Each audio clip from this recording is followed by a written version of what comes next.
Hey everyone, it's Chris and welcome back to The Ridge. Today, I'm going to show you how I grow and cure my own tobacco for smoking and chewing, and that's here in Zone 5B. Are you sick of paying taxes on tobacco? Is tobacco harder and harder to come by these days? Is the FDA trying to ban tobacco? The answer is yes. Well, you can grow your own tobacco, and it's pretty easy. And it's not just for warm climates. It's for anyone that's willing to give it a try. And today, I'll show you exactly how I do it. From tiny seeds to the finished product, and it's easier than you think. So stick around. Join us. Sweet Maple Ridge Farms.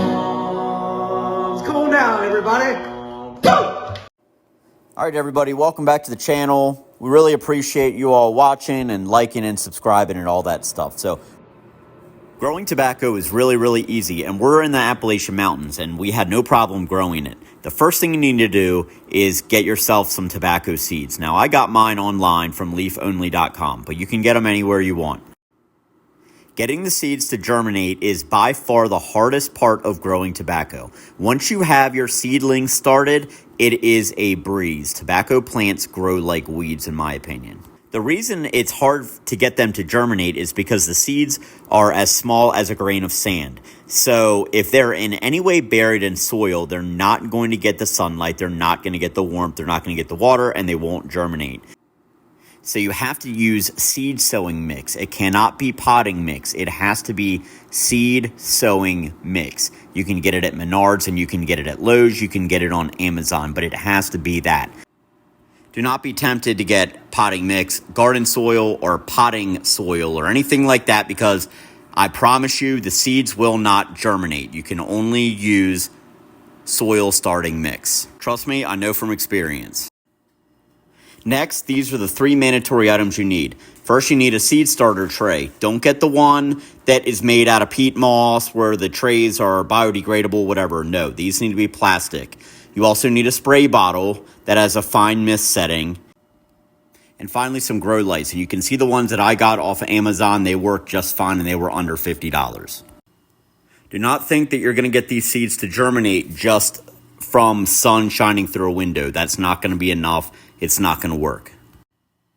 All right, one last mandatory item that you need is a heat mat. Now, optimal germination for tobacco seeds occurs pretty much right around 78 Fahrenheit to 86 Fahrenheit. That's 25 to 30 Celsius. Now, put your soil in each of the cells. Now lay 2 seeds on top of the seed starting mix. Do not bury them because they will not grow then. Then, mist them with your spray bottle with pure water. Make sure your water doesn't have chlorine in it. Do this 2 times per day. Also, make sure that your grow lights are no more than an inch or 2 off of the soil because, again, these seeds need a lot of help in germinating. If you do all of this correctly, you're looking at 7 to 14 days before you have actual tobacco plants. Once they start growing, this is what they're going to look like. And you're going to be really happy. You're going to have your own tobacco, and it's going to be super easy, and we're going to be on to the next step. Look how great these look. Once they start getting about this big, every now and again, about once per week, I will start giving a very light solution of Miracle-Gro with a watering. And I only do this once per week, and you want to make sure that it's very diluted because they can't handle a strong solution of that. Keep the heat mat on and keep the lights no more than 1 to 2 inches off of the plants. Once your seedlings get to be about this big, they're going to be outgrowing the container. So that means it's going to be time to transplant. Here's a Virginia Gold tobacco plant we just transplanted. You're ready to transplant when daytime temperatures are at least 65 degrees, soil temperature is at least 65 degrees, and the nighttime temperatures are no colder than 50 degrees. Once you've dug your hole, add 1 teaspoon of organic fertilizer and 1 teaspoon of bone meal into the hole. Then cover with dirt. Then on the top of the soil, add another teaspoon of organic fertilizer and another teaspoon of the bone meal. Then water this in with half-strength Miracle Grow and half-strength Alaska Fish Fertilizer. This helps to minimize transplant shock. Also, be sure that the danger of frost has passed. Frost will kill your tobacco plants. So these tobacco plants need full sun. There are no exceptions to that. I'm not aware of any tobacco plant that doesn't require full sun. These tobacco plants need sun beating down on them for a good part of the day. And because of that, we need a lot of water. Make sure you water them 2 times per day. And we use straw, as shown in the picture, to maintain soil temperature. If you don't water them, they're going to droop, just like a tomato plant will. Don't let it get to this point because you're only stressing them out.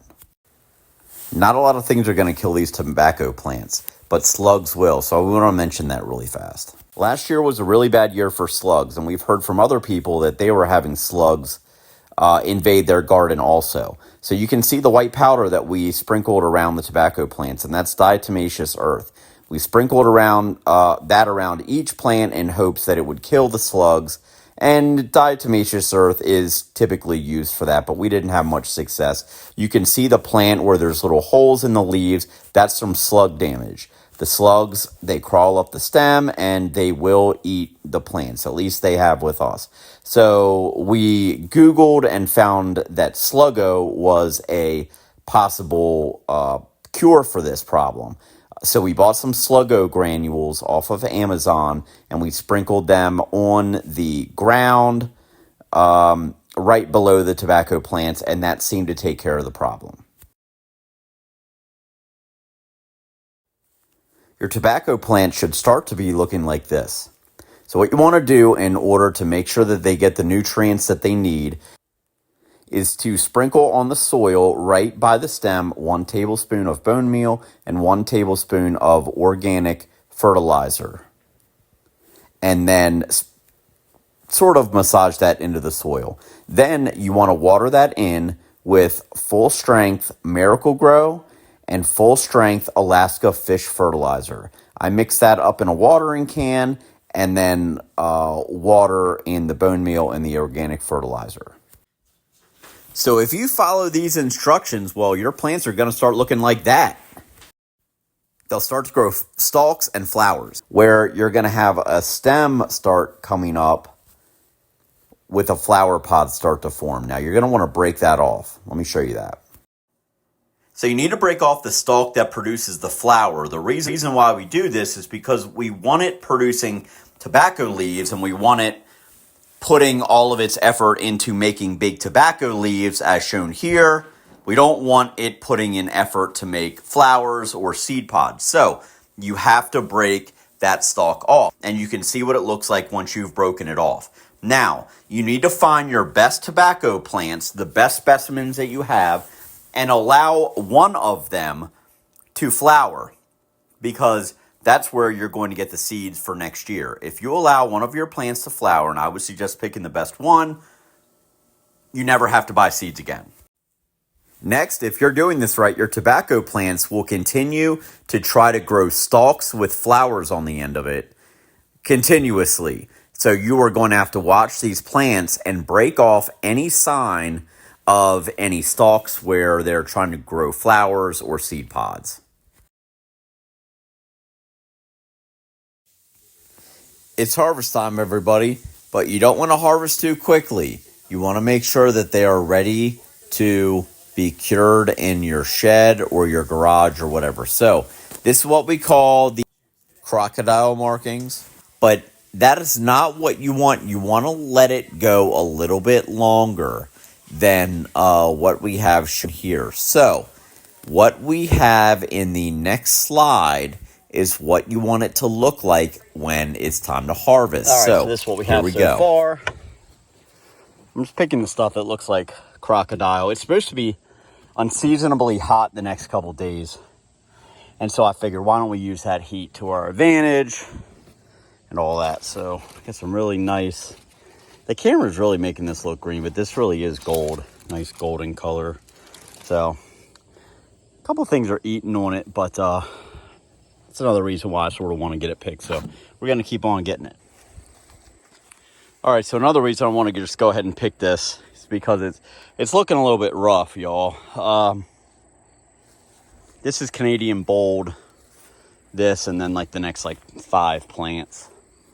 So this stuff is still flowering.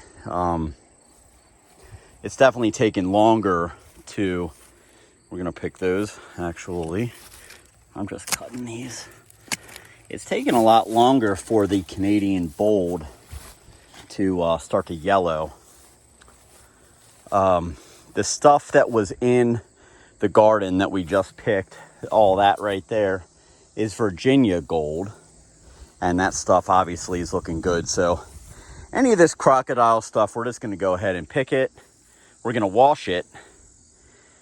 And then we're gonna hang it over there in our shed. All right, so this is the Virginia bold that I planted. Now you can see this stuff has really gotten big. I'll show you this leaf. You know, here's my shoe.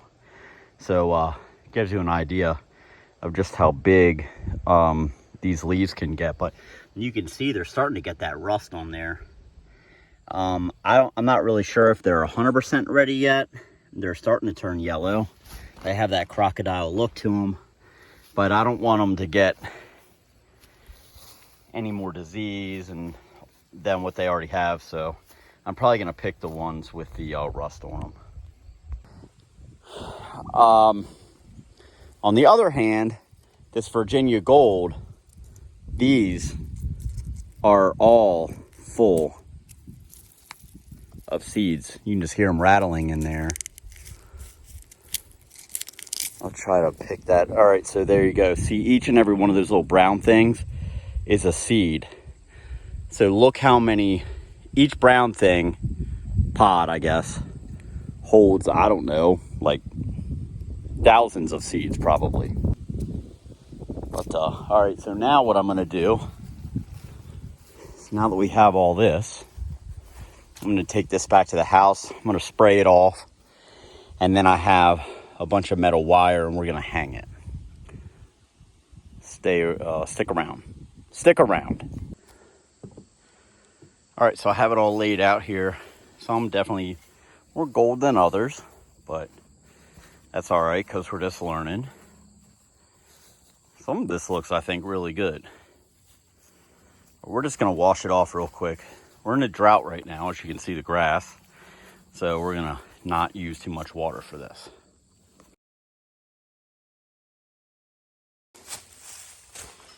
All right, everyone, so we're here at the hanging location. You can see we do already have some stuff. I'm hanging here. This is just stuff that I've sort of had no choice but to pick, but it smells incredible. I mean, it smells so good. This Sweet Maple Ridge says it just smells like leaves, but I think different. But anyway, we're gonna fashion something up here because we got a lot to hang. And so I have some wire like this. And so that's what we're gonna do. All right, day 2 of the tobacco. Hung this. We hung this yesterday, right? No, we hung this Monday. We hung this Monday. Today's Wednesday. So it's starting to look good. I don't think that this is probably going to be enough distance between, but I don't know. Maybe it will be. It's definitely going to shrink. You can see I had all this hanging, and this really shrunk. So it's good. It's dry, but it's the perfect weather to dry this because this stuff is just like leather. It's dry, but it's so humid out. I mean, it is like 110% humidity out here. But, okay, so we got that. This stuff is all looking really, really good. And then we got this over here. So all this is. All right, part 8 is about making the chewing tobacco. Now we have a how to make chewing tobacco video, which is a Levi Garrett Copycat. I will post it here on the video. Also, I will link it in the description. But I will say this video has had really great success, and it's turned out really well. I really enjoy the product that we came up with. And at this point, also, the tobacco, if you make cigarettes or smoke it in a pipe, it is ready to go at that point. It's amazing. And I don't mean to toot my own horn here or anything, but it is really good. And I'm really proud of the product that it made. So at this point, I am going to point you to this chewing tobacco video, and it will tell you everything you need to know about how to make chewing tobacco. And as I said, at this point, it's ready to go in terms of smoking. So this is the video that's going to tell you everything you need to know. Go ahead and watch this video, and you'll be good to go. So anyways, that's it. That's the video. If you want to continue learning how to rely less and create more from high atop the Allegheny Plateau, please like and subscribe. And we'll see you next time, out on the ridge.